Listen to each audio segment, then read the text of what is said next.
Hey there, thank you so much for watching, listening. Totally stoked to get to hang out with you. Of course, I want you to subscribe because we have amazing content and we have an amazing guest for you today. There's my friend Alex Seeley. I'm just gonna call you Alex, yes, right? Because I'll call that pastor. You know, oh, no. I get that. So, Alex, totally, I know you're from Australia, originally Adelaide. Yeah. But give us a little background, like, who are you? Yeah, I am a regular girl that grew up in Adelaide, South Australia, and got saved when I was 11 years of age and was part of the same church until we moved to America. But we ended up moving to Melbourne the last 10 years before we moved to America to plant a church with our youth pastors that we'd been with forever, called Planet Shakers, and we moved to Melbourne to do that. So I've been a pastor for 29 years now and married with two great kids, a 19-year-old and a 15-year-old, and moved to America 2012. Didn't think we would start a church, but here we are, and now we pastor a church in Nashville. That's totally cool. Yeah. Totally cool. So we were talking like offline or whatever, off this thing about your favorite book of the Bible is Revelation. Yeah, it has become. Yeah. And it has become. Well, that was funny because we both have a similar background. So why did you not like it initially? I was afraid of it because I'd never really understood it, because the way I was taught growing up, that it was this apocalypse, you know, the end of the world, that we would fear it, that we were going to get, you know, had to make the decision, the mark of the beast, we would get our heads cut off. And we realized that we both watched the same movie growing up called Thief in the Night. That was with horrific. the guillotine and the basket of heads. Yes, and everyone out. in the forest, like escaping for their lives. And I don't know if you did this when you were younger, but there was a day that I came home and no one was home. And I literally thought everyone had been taken and I was left behind. Yep. I know. I did the same thing. And I'm calling people, hello. Like, my mum was just across the street delivering like groceries to a lady in need. And I was like, Mum, where were you? But that's how horrified I was of it. So I would always steer away from it. You know, I would kind of dance around a few of the scriptures, you know, watching the elders and the beasts, you know, singing holy, holy, holy. That was easy. You know, that was, but then to really get into the prophetic images, they scared me. The dragon and the woman and the, like all of those things. And so recently, about 2 years ago, I met a gentleman who preached this message on Isaiah 6 and Revelation 4, which is pre-cross, post-cross. And he unveils worship in heaven. And I literally was on my face, prostrate before the Lord, just weeping because of the revelation. Well, then I invited him to come speak at our conference. And as a gift, he gave me this expository book that he'd written on Revelation called Discipleship on the Edge. Well, I didn't read it for a couple of months, to be honest. I kind of left it there, picked it up, and no joke, I find myself weeping every chapter. And he goes through every chapter and every verse of the entire book. And what it did is it lit something in me that this is actually who we're called to be, and there's no fear. Because we're on the victory side. Like Jesus has won the victory. So why are we afraid of the end times and the second coming? This is actually the glorious hour for the church. So it changed everything, and it made me fall in love with a book that I was always a little bit nervous about. That's totally cool. Yeah. And married, how long have you been married? 24 and a half years. Yeah. So we got married when I was 25. And he's the love of my life, my best friend, and had kids 5 years after we were married, and I have a 19-year-old and a 15-year-old, and first college girl, and that was hard this year, sending her away, but it is what it is. Did she move out of state? No, thank goodness. She's in-state, but an hour away, so she's moved out of home, but she's doing great. And your son, right? He's 15, yeah, so his freshman year of high school this year. So when do you drive there? Well, he can get his permit now, but he hasn't got it yet. I'm kind of pushing it, like waiting till he's 16, because he's, you know, it's so young. It just feels so young. I don't know what it's like in Colorado, but 15's young. Similar. Yeah. We can get our permit here when we're 15. Yeah. You have to drive for like a year and a half, log these hours and all this stuff. Yeah, so I'm just pushing it a little bit, but yeah. That's cool. Yeah. What do you like to do to relax? Honestly, I'm a foodie, so I like to eat good dinner. I like going out to dinner. I like going to cafes. I'm not really an adventurer. I'm not someone... And Nashville's not really a place for outdoors. Like, they do not cater for the outdoors. I really miss that about Australia because you could always go bike riding, walking, beach, lakes, whatever. But Nashville's just not that way. So I've just got into the food business. Yeah. So... something to think about, and help me, I like my geography is kind of sketchy, but Nashville's in Tennessee. Yes. And it's halfway, right? So on the west side is Memphis. Yep. East side is Knoxville. Yep. Nashville's in the middle. Yep. If I remember right, because we drove through there. Yes. And driving from the west to the east was a long drive. It is. So if I remember right, there's a boatload of over 1,000 waterfalls. That is very true, and I've not gone to one yet. Yeah, and there's one outside of Nashville that's beautiful. Yes. Starts with a B, like Burgess. Yeah, my friends go hiking there all the time, and I have not done that, and I probably should. It's fantastic. So, yeah, that is very true. I can show you some pictures. Yeah, I would love that. That's fun. That's what I need to do. But I think every time we think of it, it's the wrong time of year. When you're like, we should go to those waterfalls, and then we never do it. Yeah, so I get you. I get you. So, favorite genre of food? Thai food.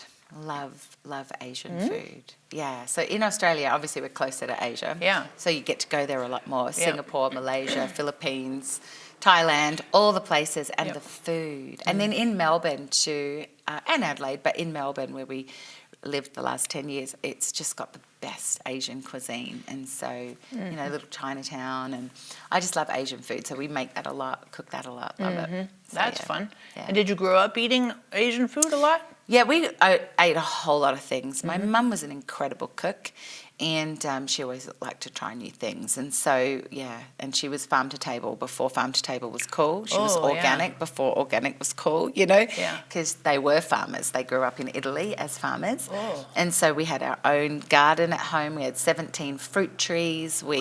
They would make their own wine. They would press their own oil. Oh. They would slaughter the pig and make all the prosciutto sausages, everything, even down to their own soap. Yep. So everything was farm to table. And so I grew up really, really healthy.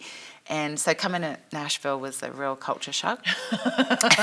Fried chicken, everything. Exactly. And I was like, oh my gosh, are there any healthy options? But now there are, so it's good. Yeah. So did you grow up on a farm basically? No, we grew up probably on I always work out the Australian metrics are different, but it's probably just under an acre.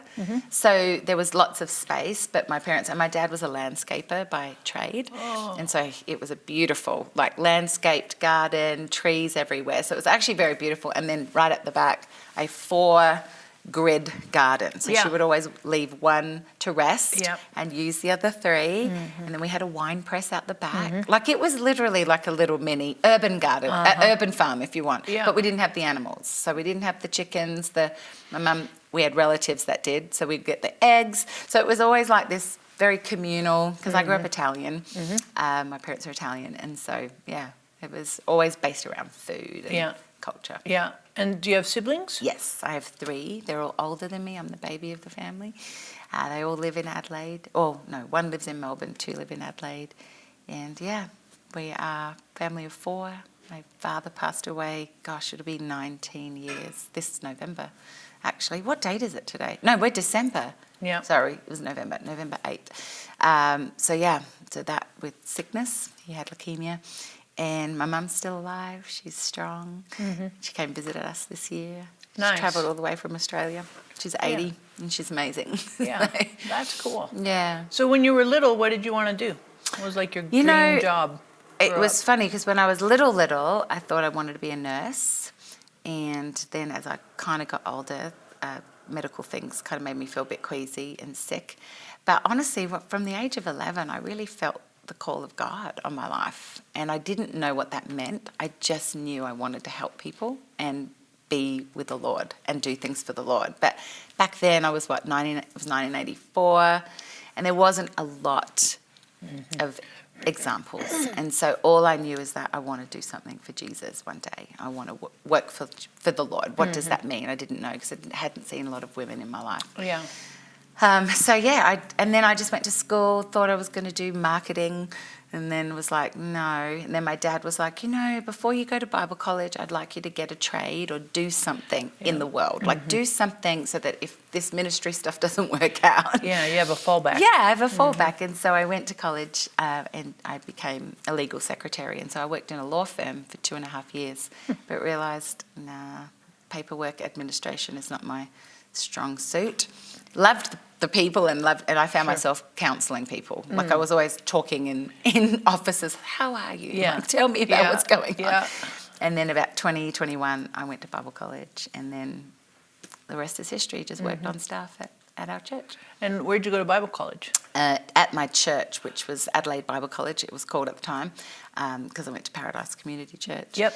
And yeah, they had a full Bible college accredited there, and so I did Bible college at my church. Yeah. So. And then did you work there too? Mm-hmm. Yeah. Yeah. So after that year, I didn't even finish my degree.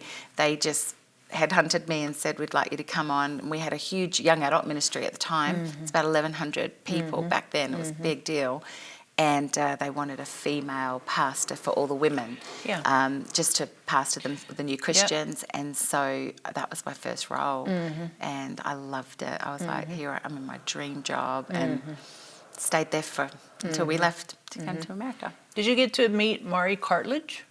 I very briefly, like not, because she was obviously with the upper leadership, but yes, totally knew who she was. She would come to the church. Yeah. So, and female leadership. Yes. And kind of one of those pioneers. Yes. Yeah. Specifically for Australia. 100%. Yeah. And strong. Yeah, and she would come preach. Yep. At our church. And they had, that Bible school they had, Southern Cross, I think. That's right. That was a really... It was a great school. Yeah. Totally cool. Yeah. So you love teaching the Bible. Yep. And what are your favorite... So Revelation is kind of that's my cool jam now. But prior to Revelation, what did you really, really like? Well, I think for me, I love to preach on the fact that who we are in Christ. I think that if anything, if you want to boil my messages down to life messages, is that I feel like so many people who get saved, become Christians, they don't really ever understand their position in Christ. And so that's something that I was always very passionate about, and obviously studying, reading, working towards, because that's an important piece, because then you don't live in the fullness of who God created you to be when you don't know who you belong to, who you are. You can't really function in that fullness. And so you see people constantly questioning, am I worthy? Well, yes. Am I loved? Yeah. Like what's the call of God on my life? How do I hear the voice of God? And so that's been my primary, I think, just discovering our identity in Christ. Do you have like some chapter verses that really resonate? They're always like, this would fall back always. Not really. I think my life verse for me it's for free. Galatians 5:1 is for freedom. And Christ came to set us free. So why would we go and bind ourselves up with bondage again? It's like that thing of Christ came to set us free, and to set us on a path. So why are we constantly bogged down, stuck in our strongholds? Like that for me will always be that go-to. But no, I think it's so varied. Like how can you, I can't just stick to one thing. I mean, goodness, I feel like we'll never exhaust the Bible, right? No, it's true. We'll It's totally true. it. So parenting. Yes. Totally dig that. I love it. Yeah. I love being What do you a like mum. the most about it? I love watching their little personalities develop and become who God's creating them to be. I love that they're my little friends. But I was a strict parent, but a fun parent. And I think I love my kids. I love who they're becoming because their character, their humility, they're really good kids. I really have loved just, I've made mistakes. I don't think I've mastered the art of parenting at all. But I actually love having kids. I wasn't able to have kids. I was barren for 5 years, and so to have these 2 miracle babies is a real blessing, and so I don't take that for granted. Don't take it lightly. And how do you see them? Kind of, what are their interests? Well, my daughter is actually studying theatre, so she's a theatre major, and is really good at it. She's ever since she was 3, she's just loved the stage. She's loved performing. She's really good at it. Actually, we were just watching last night in the hotel her performance at MTSU. She was the lead role, played the lead role, and of a play that I'd never heard of, so nothing amazing. But she was great. And so she's very individualistic. She's very creative. She's very bubbly. When she walks in a room, she lights it up. And my son, he's really introverted and quiet, and he's just the sweetest kid. Like, honestly, he's like Jesus. And I always think, Henry, how did we do this? Because I don't know if this was our parenting. Because he's just that kid that wants to obey, that wants to do the right thing. And there's an innate righteousness in him. I've very rarely seen that in young people, where there's the willingness to not want to break the heart of God. And I was like, how does that happen in a kid? Because I've taught them the ways, I've shown them the ways, but when I look at both of my kids, my daughter wants to push the boundaries, but Taylor wants to stay safe within them. And so he's just a very sweet-hearted kid. Love them, think they're great. No, it's totally cool. Yeah. Last question, what do you like to read? I like to read. I love biographies.